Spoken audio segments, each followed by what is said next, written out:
పల్లెటూరి గృహిణి వేసవికాలం తన ప్రతాపాన్ని చూపిస్తోంది. ఊరిలో చెరువులు, బావులు అడుగంటిపోయాయి. కాని ఊరి చివరన నది ఒడ్డున ఉన్న లక్ష్మి ఇంటి చుట్టూ మాత్రం పచ్చని కూరగాయల తోట కళకళ్లాడుతోంది. మధ్యాహ్నం పూట లక్ష్మి, సోమయ్య ఇద్దరూ తలమీద గంపలు పెట్టుకుని ఊరి వీధుల్లో నడుస్తున్నారు. ఎండకు వారి కాళ్లు కాలుతున్నా ముఖంలో చిరునవ్వు చెదరలేదు. ఏవండి, అడుగు కొంచెం వేగంగా వేయండి. ఆ పడమర వీధిలో నాగమ్మగారు ఎదురు చూస్తుంటారు. ఈ ఎండకు మన గంపలో ఉన్న వంకాయలు మగ్గిపోకముందే అమ్ముకోవాలి. అవును లక్ష్మి, కాని ఈ ఎండ చూడు, నిప్పులు కురుస్తున్నట్టు ఉంది. అసలు ఈ నీళ్లు లేని కాలంలో నువ్వు ఈ కూరగాయలను ఇంత తాజాగా ఎలా ఉంచుతున్నావో నాకే ఆశ్చర్యంగా ఉంది. ఊర్లో వాళ్ళందరి తోటలు ఎండిపోయి కర్రల్లా మారాయి, మనవి మాత్రం మెరుస్తున్నాయి. తోట అంటే కేవలం మొక్కలు కాదు కదండి, అవే మన బిడ్డలు. మన ఆకలి తీర్చే ఆ తల్లిని మనం ప్రేమగా చూసుకుంటే అది మనల్ని అంతకంటే ఎక్కువగా చూసుకుంటుంది. అదో నాగమ్మగారు గడప మీద కూర్చొని మన కోసమే చూస్తున్నట్టున్నారు. ఓసే లక్ష్మి, ఆగాగు. ఇవాళ ఏం తెచ్చావే? ఈ మండుతున్న ఎండలో నీ గంపలో ఉన్న కూరగాయలు చూస్తుంటే నాకేమో కడుపు మండిపోతుంది. మా పెరట్లో ఉన్న తులసి మొక్కే ఎండిపోయింది. నీ దగ్గర ఈ ఆనపకాయలు ఇంత పొడవుగా ఎలా పెరిగాయే? ఏం లేదు నాగమ్మగారు, అంతా గంగమ్మ తల్లిదయ. నది ఒడ్డున ఇల్లు ఉండటం మా అదృష్టం. ఇదిగోండి, తాజా బెండకాయలు, వంకాయలు తీసుకోండి. ఇవాళ కోసినవే. అదృష్టం కాదులే, ఏదో మంత్రం వేస్తున్నావు. సోమయ్య, ఏరా, నీ పెళ్ళం నీకు తిండి పెడుతుందా, లేక పగలనక రాత్రనక నదిలో నీళ్లు మోయిస్తుందా? నీ ముఖం చూడు ఎలా మాడిపోయిందో. అయ్యో నాగమ్మత్త, లక్ష్మి నన్ను మహారాజులా చూసుకుంటుంది. నేను మోసేది 2 బిందెలే. ఆమె మాత్రం రాత్రంతా ఆ మొక్కల మధ్య ఉంటుంది. ఈ కూరగాయల రుచి చూస్తే మీరే చెబుతారు. సరేలే, అరకిలో ఇవ్వు. ఇంత ఎండలో కూడా ఇవి ఇంత నిగనిగలాడుతున్నాయంటే ఏదో వింతే ఉంది. ఎంతమ్మా ధర? మీకు తెలియని ధరేముంది నాగమ్మగారు, 5 పైసలివ్వండి చాలు. మన ఊరి వాళ్ల దగ్గర ఎక్కువ వసూలు చేసే అలవాటు మాకు లేదు కదా. ఊరి వీధుల్లో అమ్మకాలు పూర్తి చేసుకున్న సోమయ్య లక్ష్మి చెప్పినట్టుగా జమీందారు గారి కోట వైపు వెళ్లాడు. లక్ష్మి మాత్రం ఇంటికి వెళ్లి తోట పనుల్లో పడింది. సోమయ్య గంపలో ఉన్న శ్రేష్టమైన కూరగాయలను చూసి కోట ముందున్న రామన్న ఆశ్చర్యపోయాడు. సోమయ్య, ఏంటి ఇవాళ గంప నిండిగా ఉంది? అయ్యగారి గదిలో ఉక్కపోత కల్లాడిపోతున్నారు. ఈ సమయంలో నీ కూరగాయలు చూస్తే ఆయనకు ప్రాణం లేచి వస్తుంది. రా, లోపలికి రా. సోమయ్య లోపలికి వెళ్లాడు. జమీందారు వెంకటరత్నం గారు కుర్చీలో కూర్చొని ఉన్నారు. రా సోమయ్య, ఏంటి ఈ ఎండలో కూడా నీ వ్యాపారం సాగుతోందా? అసలు ఈ ఊర్లో నీళ్ళెక్కడున్నాయని నువ్వు కూరగాయలు పండిస్తున్నావు? నా తోటలో ఉన్న పండ్ల చెట్లు కూడా మాడిపోయాయి. అయ్యగారు, ఇవిగోండి వంకాయలు, టమాటోలు. నా భార్య లక్ష్మి రాత్రంతా నది నుండి నీళ్లు మోసి పెంచిన పంట ఇదంతా. మీకోసం కొన్ని ప్రత్యేకంగా తెచ్చాను. అబ్బో సోమయ్య, ఏంటిది? వంకాయలు ఇంత చల్లగా ఇంత నిగనిగలాడుతూ ఎలా ఉన్నాయి? బయట 100 డిగ్రీల ఎండ ఉంటే ఇవి మాత్రం ఇప్పుడే మంచులో నుండి తీసినట్టున్నాయి. నీ భార్య లక్ష్మి సామాన్యురాలు కాదు సోమయ్య. ఒక ఇల్లాలు మనసు పెడితే ఎంతటి కరువులోనైనా స్వర్గాన్ని సృష్టించగలదు అని ఇవి చూస్తుంటే అర్థమవుతోంది. అవునయ్యా, ఆమె పట్టుదలే ఈ పంట. నన్ను ఒక్క పని కూడా చేయనివ్వదు. నేనే బలవంతంగా ఈ గంప పట్టుకుని వస్తాను. రామన్నా, ఇదిగో సోమయ్యకు 2 రూపాయలు అదనంగా ఇవ్వు. ఇలాంటి తాజా కూరగాయలు ఈ కాలంలో దొరకడం మహాభాగ్యం. సోమయ్య, నీ భార్యను నేను మెచ్చుకున్నానని చెప్పు. ఒక ఇంటిని గౌరవప్రదంగా నిలబెట్టేది ఇల్లాలే అని ఆమె నిరూపించింది.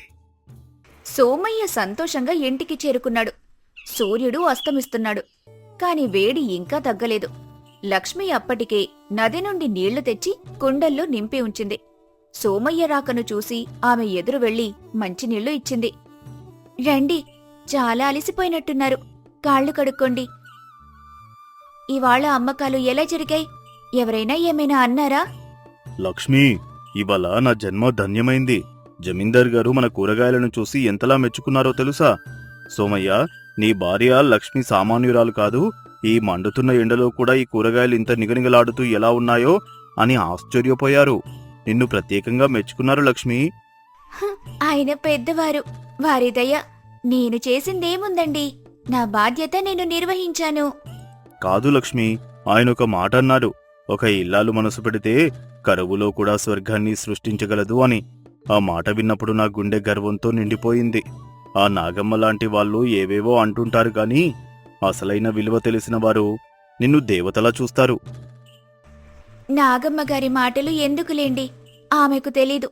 పదండి, చీకటి పడక ముందే ఆ వెనకున్న తోటకి నీళ్లు పోయాలి. ఇవాళ ఎండ చాలా తీవ్రంగా ఉంది, మొక్కలు వాడిపోయినట్టున్నాయి. చూసారా ఆ ఆకులు ఎలా వాలిపోయాయో? వాటిని చూస్తుంటే నా గుండె తరుక్కుపోతుంది. అవును లక్ష్మి, ఈ మండుతున్న సూర్యుడి వేడిని తట్టుకోవడం ఈ చిన్న మొక్కల వల్ల ఏమవుతుంది?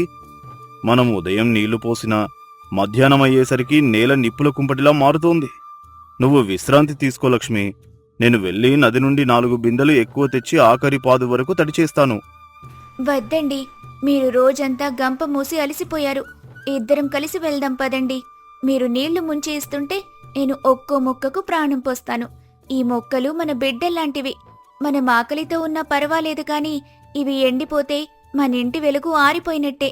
ఈ నేలమ్మ మనల్ని నమ్ముకుంది, మనం ఆమెను కంటికి రెప్పలా కాపాడుకోవాలి కదా. నీ మాటలు వింటుంటే నాకు అలసట అంతా ఎగిరిపోతుంది లక్ష్మి. నీలాంటి గృహిణి ఉన్న ఇల్లు ఎప్పుడూ పచ్చగానే ఉంటుంది. పద, ఆ గంగమ్మ తల్లి ఒడిలోకి వెళ్లి మన తోట దాహాన్ని తీరుద్దాం. లక్ష్మి, సోమయ్య ఇద్దరూ చేతిలో కుండలు పట్టుకుని నదివైపు నడిచారు. నదిలో నీళ్లు తక్కువగా ఉన్నా లోపలికి వెళ్లి నీటిని ముంచుకోవాలి. అప్పుడే ఊరి బావి దగ్గర నీళ్లు లేక ఇబ్బంది పడుతున్న నాగమ్మ, సుబ్బమ్మలు అటుగా వచ్చారు. ఏమ్మా లక్ష్మి, ఇప్పుడే ఊరంతా తిరిగొచ్చావు. మళ్లీ వయసులో ఎన్ని కుండల నీళ్లు ఎలా మోస్తున్నావే? నీ ఓపికకు మొక్కుతాను. నడుము నొప్పి పుట్టడం లేదా తల్లి? ఏం చేస్తాం సుబ్బమ్మక్క, మొక్కలు మనల్ని నమ్ముకున్నాయి కదా. మనం ఒక పూట అన్నం తినకపోయినా పర్వాలేదు, కాని అవి ఎండిపోతే మన మనసు ఊరుకోదుగా. ఈ నీటి కుండల బరువు నా చేతులకు అలసట ఇవ్వొచ్చు, కాని పచ్చని మొక్కలని చూస్తుంటే నా మనసుకు మాత్రం కొండంత తృప్తినిస్తుంది. అవునులే, మీకు తోట ముఖ్యం, మాకు గొంతు ముఖ్యం. లక్ష్మి, నీకు భర్త మీద కొంచెమైనా జాలుందా? ఆ సోమయ్యను చూడు, ఆ కుండ బరువుకు వెన్ను వంగిపోతుంది. ఇంత వేడిలో ఆ నదిలోకి దిగాలంటేనే కాళ్ళు కాలిపోతున్నాయి. అలాంటిది అన్ని బిందెలు మోయించడం నీకెలా సాధ్యమే? నాగమ్మగారు, భర్తను గౌరవించడమంటే ఆయన్ని పని చేయకుండా కూర్చోపెట్టటం కాదు, ఆయన కష్టానికి తోడుగా ఉండటం. శ్రమే ఆయుధమైనప్పుడు సాధ్యం కానిది ఏముంది? ఈ నేల మనకు అన్నం పెడుతోంది, దానికి మనం గుక్కెడు నీళ్ళివ్వలేమా? ఆయన గౌరవం ఈ కూరగాయల తాజాదనంలో ఉంది. ఇవాళ జమీందారు గారు మెచ్చుకున్నారంటే అది ఆయన కష్టానికే కదా దక్కిన గౌరవం. అవును నాగమ్మత్త, లక్ష్మి నా పక్కన ఉంటే నాకు ఏనుగు బలం వస్తుంది. ఈ నీటి కుండల బరువు కంటే ఆమె ఇచ్చే ధైర్యం నాకు ఎక్కువ శక్తిని ఇస్తుంది. ఈమె పట్టుదల చూశాక నాకు అసలు అలుపే తెలియదు. జమీందారు గారు ప్రత్యేకంగా లక్ష్మిని మెచ్చుకున్నప్పుడు కలిగిన ఆ ఆనందం ముందు ఈ శ్రమ ఎంత? చూసావా నాగమ్మ, లక్ష్మి లాంటి భార్య దొరకడం సోమయ్య అదృష్టం. ఈమె తన తెలివితో నది అడుగున ఉన్న చల్లటి నీటిని తెస్తోంది. ఆ నీటిలో ఉన్న చలవే ఈ కూరగాయలకు అనిగనిగనిస్తోంది. ఇల్లంటే కేవలం 4 గోడలు కాదు, ఇలాంటి మంచి మనసులు. లక్ష్మి, నీ తెలివితేటలే మీ ఇంటికి అసలైన ఐశ్వర్యం తల్లి. నేర్చుకోవాలి కానీ వెక్కిరించకూడదు. ఊరంతా నిద్రపోతున్నా లక్ష్మి మాత్రం తోటలో తిరుగుతూ ఉంది. ప్రతి మొక్క దగ్గరికి వెళ్లి కుండతో నీళ్లు పోస్తూ వాటితో మాట్లాడుతున్నట్టుగా కనిపిస్తుంది. సోమయ్య మంచం మీద పడుకొని తన భార్య చేస్తున్న సేవను గమనిస్తూ మురిసిపోతున్నాడు. లక్ష్మి, ఇంకా నిద్రపోవా? రేపు పొద్దున్నే మళ్ళీ సంతకు వెళ్ళాలి కదా. ఇదిగోండి, ఈ చివరి పాదుకి నీళ్లు పోస్తే అయిపోతుంది. చూడండి, నీళ్లు పోయగానే ఇవి ఎలా తలలు పైకెత్తుతున్నాయో. రేపు పొద్దున్నే ఈ వంకాయలు ముత్యాల్లా మెరుస్తాయి. మీరు సంతకు వెళ్ళినప్పుడు జమీందారు గారు మళ్ళీ మిమ్మల్ని మెచ్చుకోవాలి. అది నా కోరిక. నీ కష్టం చూస్తుంటే నాకేమో బాధగా ఉంది లక్ష్మి. నేను ఇంకా ఎక్కువ కష్టపడాలి అనిపిస్తోంది. అలా అనకండి. ఒక ఇల్లాలు తన ఇంటిని, భర్తను ఎలా చూసుకుందో దాన్ని బట్టే ఆ ఇంటి కీర్తి ఉంటుంది. మీరు సంతోషంగా ఉంటేనే నాకు ఈ తోటలో పని చేసే శక్తి వస్తుంది. ఈ కరువు కాలం కూడా మనల్ని ఏమీ చేయలేదు, ఎందుకంటే మన దగ్గర ఐకమత్యం ఉంది. మరుసటి రోజు జమీందారు వెంకటరత్నం గారు తన భార్య రాజేశ్వరీదేవితో కలిసి స్వయంగా లక్ష్మి ఇంటికి వచ్చారు. నది ఒడ్డున ఉన్న ఆ చిన్న గుడిసె, చుట్టూ ఉన్న పచ్చని తోట చూసి ఆ దంపతులు మంత్రముగ్ధులైపోయారు. సోమయ్య, లక్ష్మి, నేను ఎన్నో మొహలు చూశాను, ఎన్నో తోటలు చూశాను. కాని ఈ చిన్న గుడిసెలో ఉన్న ప్రశాంతత, ఈ తోటలో ఉన్న జీవం ఎక్కడా చూడలేదు. లక్ష్మి, నీవే నిజమైన ఇల్లాలివి. ఇల్లు అంటే ధనంతో కట్టేది కాదు, ఇలాంటి శ్రమతో ప్రేమతో పెంచేది. చూడండి, ఈ ఎండలో మన కోటలో ఉన్న పూల మొక్కలే ప్రాణం కోల్పోతుంటే ఇక్కడ ఈ ఇల్లాలు తన శ్రమతో పచ్చని నందనవనాన్ని సృష్టించింది. లక్ష్మి, నీ ముఖంలో ఉన్న ప్రశాంతత ఈ తోటల్లో కూడా కనిపిస్తోంది తల్లి. నీ కష్టం వెనుకున్న ఈ పవిత్రతను ఇవాళ నేను కళ్లతో చూస్తున్నాను. అమ్మగారు, మీలాంటి పెద్దలు మా ఇంటికి రావడం మా అదృష్టం. ఇదంతా మీ ఆశీర్వాదం. కాదు తల్లి, ఇది నీ తపస్సు. సోమయ్య చాలా అదృష్టవంతుడు. నీలాంటి గృహలక్ష్మి ఉన్న ఇంట్లో దరిద్రం ఎప్పటికీ అడుగుపెట్టదు. అవును తల్లి, నీ కష్టానికి బహుమతిగా ఈ ఎకరం భూమి మీకు రాసి ఇస్తున్నాను. మీ తోటను మరింత విస్తరించండి. అయ్యగారు, మాకు ఇంత వద్దు. మా లక్ష్మి తెచ్చిన గౌరవం చాలు. ఇది నేను ఇస్తున్నది కాదు సోమయ్య, ఒక గొప్ప ఇల్లాలికి దక్కిన సత్కారం. నాగమ్మ లాంటి వాళ్లు కూడా లక్ష్మి గొప్పతనాన్ని తెలుసుకుని ఆమెకు క్షమాపణ చెప్పారు. ఆ ఎండాకాలం ఎండపల్లి గ్రామంలో లక్ష్మి ఇల్లు ఒక వెలుగులా నిలిచింది. భార్య అంటే కేవలం ఇంటి పని చేసే మనిషి కాదు, ఆ ఇంటికి ప్రాణం పోసే శక్తి అని అందరూ గ్రహించారు. ఒక ఇల్లాలు తన మేధస్సుతో ఓర్పుతో ఎంతటి కష్టకాలంలోనైనా తన కుటుంబాన్ని సుఖసంతోషాలతో నిలబెట్టగలదు. భర్త గౌరవమే తన గౌరవంగా భావించే భార్య ఉన్న ఇల్లు ఎప్పుడూ స్వర్గమే. ఎండాకాలం బావిలో ఇల్లు. ఈ ఏడాది ఎండలు మునుపెన్నడూ లేనంతగా మండుతున్నాయి. భూదేవి నిప్పుల కుంపటిలా మారిపోయింది. చెరువులు ఎండిపోయి భూమి బీటలు వారింది. పక్షులు ఆకాశంలో ఎగరలేక కింద పడిపోతున్నాయి. అటువంటి కరువు కాలంలో రామయ్య, అతని భార్య సీతమ్మ తమకున్న 1/2 ఎకరం భూమిని వడ్డీ వ్యాపారి కాజేయటంతో ఒంటిమీద ఉన్న బట్టలు, చేతిలో ఉన్న ఒక పాత సంచితో వారు బాటసారులుగా మారారు. ఆకలి దెబ్బకు వారి ముఖాలు పాలిపోయాయి. సీతమ్మ, కాస్త ఓపిక పట్టు.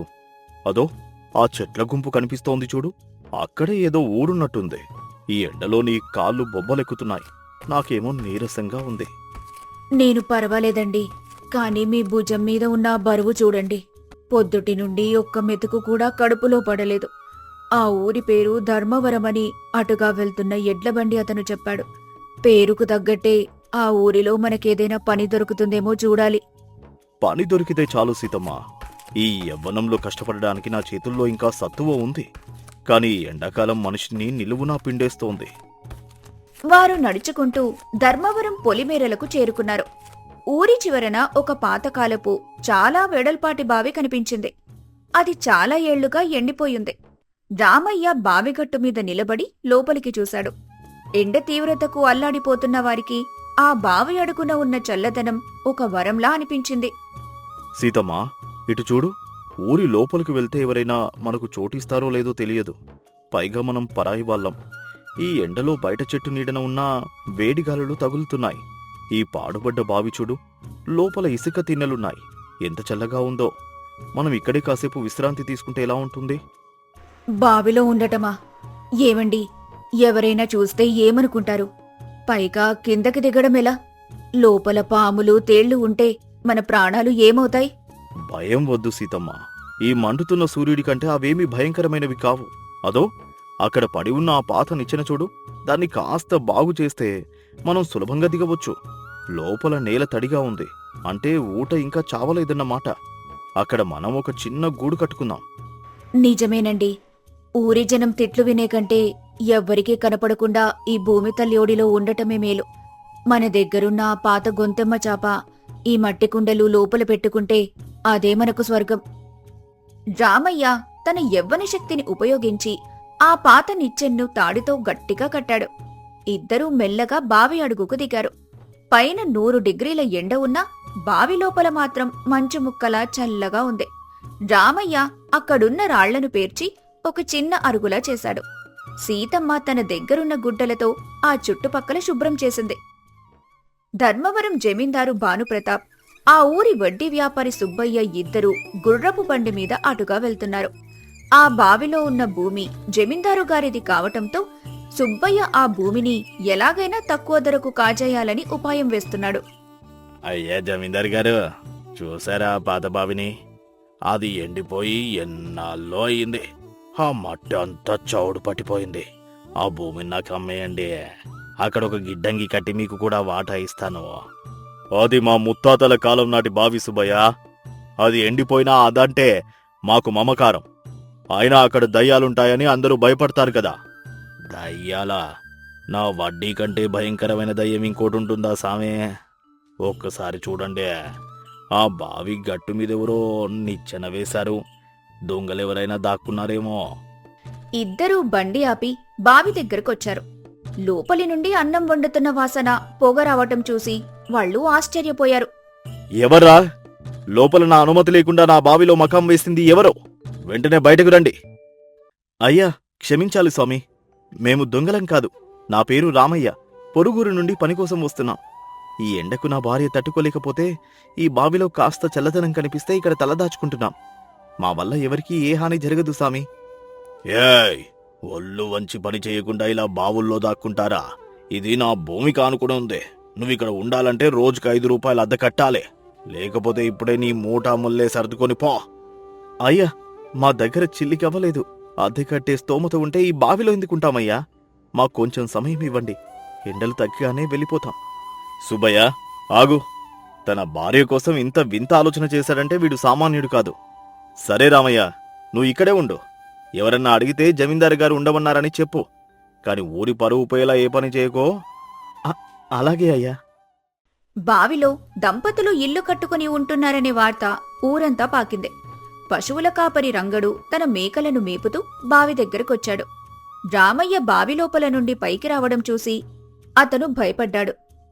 అబ్బో, నువ్వు దయ్యానివా లేక మనిషివా? బావి లోపల ఎలా ఉంటున్నావు? నేను దయ్యాన్ని కాదు, నీలాంటి మనిషినే. మాది పొరుగురు. బాటసారులుగా ఇక్కడికి వచ్చాం. పైన ఎండకంటే ఈ కింద భూమి తల్లి ఒడి చల్లగా ఉంది అని బావిలో ఉన్నాం. రా, ఒకసారి లోపలికొచ్చి చూడు. రంగడు మెల్లగా దిగి చూశాడు. బావిలోపల సీతమ్మ మట్టి పొయ్యి మీద వంట చేస్తోంది. అక్కడ గాలి చాలా చల్లగా ఉంది. అమ్మో రామయ్యన్నా, బయట ఎండకు నా గొర్రెలు నాలుకలు బయట పెడుతున్నాయి. కాని ఇక్కడ ఇంత చల్లగా ఎలా ఉంది? నువ్వేదైనా మంత్రం వేశావా ఏంటి? మంత్రం లేదు, ఏమీ లేదు రంగడు. మనం అహంకారంతో పైన మేడలు కట్టినప్పుడు సూర్యుడు మనల్ని దహిస్తాడు. అదే వినయంతో భూమిలోకి దిగితే ఆ తల్లి మనల్ని చల్లగా కాపాడుతుంది. గాలి లోపలికి వచ్చి తిరుగుతూ ఉండడంతో ఇక్కడ చల్లదనం పుడుతోంది. రంగడు, ఇదిగో ఈ అంబలి తాగు. మా దగ్గరున్నది కొంచెమే అయినా నువ్వు మా మొదటి అతిథివి. వద్దొక్క, మీరే కష్టాల్లో ఉన్నారు. రేపటి నుండి నేను మీకు రోజు మా పాడి ఆవు పాలు తెచ్చిస్తాను. మీ పుణ్యం వల్ల ఈ పాడుబడ్డ బావికి మళ్ళీ కల వచ్చింది. రంగడు తన గొర్రెలు తోలుకొని వెళ్లిపోయిన తర్వాత ఆ బావి లోపల నిశ్శబ్దం ఆవరించింది. కేవలం మట్టి పొయ్యిలో మండుతున్న కట్టెల చప్పుడు తప్ప మరేమీ వినిపించడం లేదు. రామయ్య బావిగట్టు మీద కూర్చొని లోపలికి దిగుతుండగా సీతమ్మ తన చీర కొంగుతో కళ్ళు తుడుచుకోవడం గమనించాడు. ఏమైందే సీతమ్మ? ఆ రంగడేదో దయ్యాలుంటాయని భయపెట్టాడని బెంగ పెట్టుకున్నావా ఏంటి? వాడు అమాయకుడు. ఊర్లో వాళ్ళు చెప్పిన మాటలు నమ్మి అలా అన్నాడు. దయ్యాలకి భయపడి కాదండి. ఆకలితో ఉన్నా కాని ఆ రంగడు మనకు ఎక్కడ అంబలి సరిపోతుందో లేదో అని తాగకుండా వద్దన్నాడు. చూసారా, అది తలుచుకుంటే మనసు భారమైంది. పైన మనుషులు మనల్ని పరాయి వాళ్లలా చూస్తుంటే ఈ పాడుపడ్డ బావి మనకి ఇల్లిచ్చింది. ఆ అపరిచితుడు మనకి కడుపు నింపాడు. లోకంలో మనుషులు దయ్యాల కంటే భయంకరంగా ఉన్నారండి. నిజమే సీతమ్మ. ఆ వడ్డీ సుబ్బయ్య లాంటి వాళ్ళు పేదల రక్తం తాగుతున్నారు. వాళ్ళే నిజమైన దయ్యాలు. ఈ బావి మనకి కేవలం చల్లదనం ఇవ్వడమే కాదు, ఒక కొత్త ఆశను కూడా ఇస్తోంది. ఆ రంగడన్నట్లుగా ఈ పాడుపడ్డ బావికి మళ్లీ కల వచ్చిందంటే అది మన శ్రమ వల్లే. చూడు సీతమ్మ, మనం ఇక్కడే ఉండి ఈ బావి చుట్టూ పచ్చని తోట పెంచుదాం. జమీందారు గారు ఉండమన్నారు కదా, మన కష్టంతో ఈ మట్టిని బంగారం చేద్దాం. మీ మాటలు వింటుంటే కొండంత బలం వస్తోందండి. ఆ సూర్యుడు ఎంత సెగలు కక్కినా మన మనసులో నిబ్బరముంటే ఏ ఎండనైనా తట్టుకోవచ్చు. రేపటి నుండి నేను కూడా ఆ బావిగోడల మీదున్న పాచిని తీసి శుభ్రం చేస్తాను. మన ఇల్లు ఈ ఊరికే ఆదర్శమవ్వాలి. తప్పకుండా సీతమ్మ. ఆకలి దయ్యాన్ని జయించిన మనకి ఈ లోకంలో ఏదీ అసాధ్యం కాదు. రేపు ఉదయాన్నే నేను అడవికి వెళ్లి కొన్ని పూల మొక్కలు తీసుకువస్తాను. ఈ బావి గట్టు మీద వాటిని నాటితే దారిపోయే వాళ్ళకి కూడా కనువిందుగా ఉంటుంది. భార్యాభర్తలు ఇద్దరూ ఒకరికొకరు ధైర్యం చెప్పుకుంటూ ఆ చీకటి బావిలో ఒక చిన్న దీపం వెలిగించుకున్నారు. వడ్డీ సుబ్బయ్యకు రామయ్య మీద కోపం పెరిగింది. ఊరి జనమంతా రామయ్య తెలివిని మెచ్చుకోవడం, జమీందారు గారు అతనికి అండగా ఉండటం సుబ్బయ్యకు నచ్చలేదు. ఎలాగైనా వాళ్ళని బావి నుండి వెళ్లగొట్టాలని అనుకున్నాడు. అయ్యో జమీందారు గారు, ఆ రామయ్య గాడు బావిలో ఉంటూ ఏదో మాయ చేస్తున్నాడు. వాడు అక్కడ ఉండడం వల్ల మన ఊరి బావులన్నీ ఎండిపోతున్నాయి. వాడు మంత్రాలతో నీళ్ళన్నీ తన వైపు లాక్కుంటున్నాడు. రేపు వాడు ఆ బావి తనదే అని కిల్లాకు వెళ్తే మీ భూమి పోతుంది. నీకు ఎప్పుడూ కుట్రలేనా సుబ్బయ్య? వాడొక పేదవాడు. కాదు స్వామి, నమ్మండి. వాడు కూలి పనికి వెళ్లకుండా బావిలో ఎందుకుంటాడో? వాడు ఏదో నిధి కోసం వెతుకుతున్నాడు. వాడు నిధి దొరకగానే మనల్ని ముంచేస్తాడు. ఇప్పుడే వెళ్లి వాడిని నిలదీద్దాం. జమీందారుకు కూడా అనుమానం మొదలైంది. ఇద్దరూ బావి దగ్గరకొచ్చారు. జమీందారు సుబ్బయ్య బావి దగ్గరికి వచ్చేసరికి రామయ్య బావి అడుగున ఉన్న తడిమట్టిని తవ్వి పక్కన పోస్తున్నాడు. అది చూసి సుబ్బయ్య అరిచాడు. అదో చూడండి జమీందారు గారు, వాడు గుప్త నిధుల కోసం బావిని తవ్వేస్తున్నాడు. దొంగ, బయటకురా. అయ్యా జమీందారు గారు, నేను నిధుల కోసం తవ్వడం లేదు. ఈ బావి అడుగున చెత్త పేరుకుపోయింది. దాన్ని తీస్తే ఊట బయటపడుతుందని తవ్వుతున్నాను. మన ఊరి బావులన్నీ ఎండిపోవడానికి కారణం వాడుక లేకపోవడమే అయ్యా. అబద్ధం. మరి చల్లదనం ఎలా వస్తోంది? పైన ఎండకు మనుషులు చస్తుంటే నీ ఇంట్లో మాత్రం మంచు కురుస్తోందా? మంత్రం కాకపోతే ఏంటిదే? అయ్యా, ఇది మంత్రం కాదు, సహజ సిద్ధమైన శీతలీకరణం. నేను బావిపైన తడి గోనె సంచులను కట్టాను. గాలి ఆ సంచుల గుండా లోపలికి వెళ్ళినప్పుడు చల్లబడి కిందకు చేరుతుంది. పైగా నేను బావి గోడలకు ఉన్న పాచిని తీసి శుభ్రం చేశాను. మనం ప్రకృతిని ప్రేమిస్తే అది మనల్ని కాపాడుతుంది. మీరే చూడండి, నేను తవ్విన ఈ మూల నుండి నీటి ఊట మొదలైంది. జమీందారు లోపలికి తొంగి చూశాడు. రామయ్య చెప్పినట్టే అక్కడ స్వచ్ఛమైన నీటి ఊట కనిపిస్తోంది. సుబ్బయ్య ముఖం నల్లగా మాడిపోయింది. జమీందారుకు రామయ్య మీద అమితమైన గౌరవం కలిగింది. సుబ్బయ్య స్వార్థాన్ని గ్రహించాడు. సుబ్బయ్య, నీ అత్యాశకు అంతులేదు.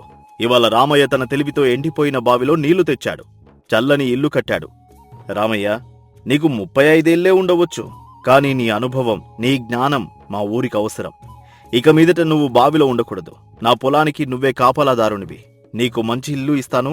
మా ఊరి బావులన్నీ నీ పర్యవేక్షణలోనే బాగు చేయబడాలి. వద్దయ్యా, మాకు ఈ బావిలోనే సంతోషంగా ఉంది. కష్టకాలంలో మాకు నీడ ఇచ్చిన ఈ బావిని మేము వదల్లేము.